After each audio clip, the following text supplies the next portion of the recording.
Môre, môre, môre, môre, maat. Ons is alweer hier op die Breinbank, Zander, nee, die ouder gewoonte in George. Maat, kan julle nog onthou waarmee is ons besig hier in Genesis? Nee, laasweek Josef, toe man sy broers bekend gemaak, en toe het hy gesê, hulle moet hulle pappa gaan haal, Jakob, daar van bo van die land Kanaan, nee?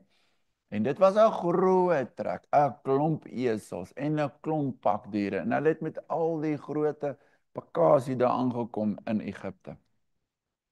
En Josef het vir sy pappa Jakob 'n pragtige gedeelte van die land gegee, nê, wat hulle daar gebly, die land Gosen. En hulle het daar gebly. Raai bietjie hoe lank het Jakob daar gebly? 17 jaar. Die meeste van ons is nog nie eers 17 jaar oud nie, nê, Zander?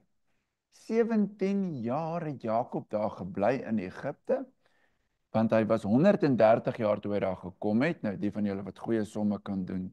130 jaar plus nog 17, is 147 jaar oud. So, net voordat Jakob dood gegaan het, toe sê hulle vir Josef, Josef, jou pappa is baie siek. En Josef bring toe sy twee seuns, Efraim en Manasse. En hy bring hulle daarna hulle oupa Jakob toe, dat hy hulle kan sien. Maar oupa Jakob kon nie meer sien nie, sy oë was al blind gewees. Hy het maar net gehoor, hier sy twee mooi kleinseuns by hom, en hy gaan vir hulle seën. Maar toe doen Jakob 'n baie snaakse ding.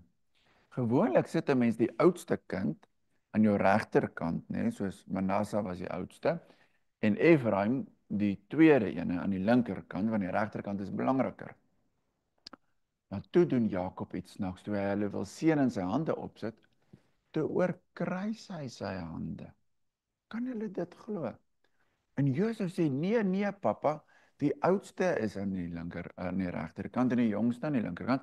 Papa moet vir Manasse seën, want hy is die eersgeborene. Nee, sê Jakob, hy weet wat hy doen. Dis wat Vader Jahwe in sy hart gewerk het. En hy seën die seuns en hy sê, al is Efraim jonger as Manasse, hy sal die sterkste en die magtigste volk word. Manasse sal ook geseënd wees.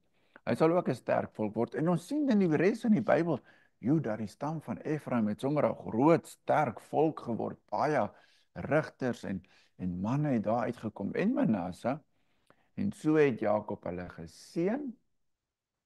En net voordat hy doodgaan, toe sê hy vir Josef, Josef, ek wil hê jy moet iets vir my beloof. Hy sê, ja papa, wat is dit? Hy sê, Josef, as ek doodgaan, moenie my hier in Egipte begrawe nie.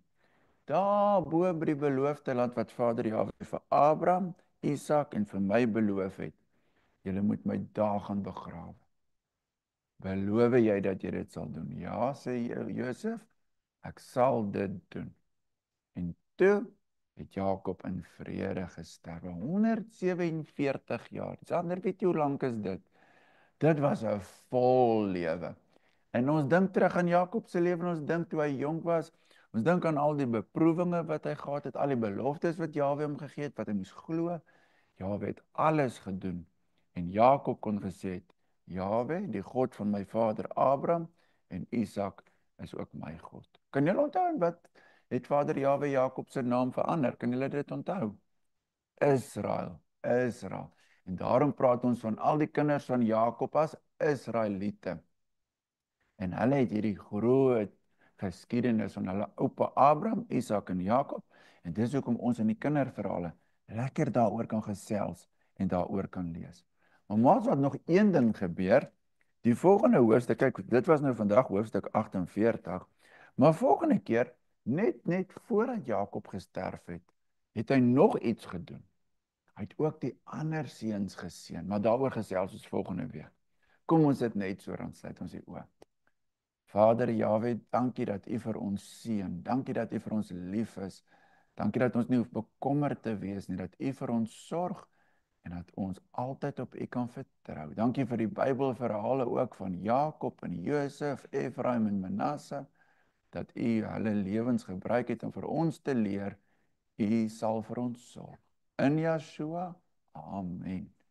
Maar vra vir papa en mamma om vir julle 'n bietjie hierdie verhale te lees in Genesis 48. Jakob seën die seuns van Josef, Efraim en Manassa. Totsiens, maat. Tot volgende week.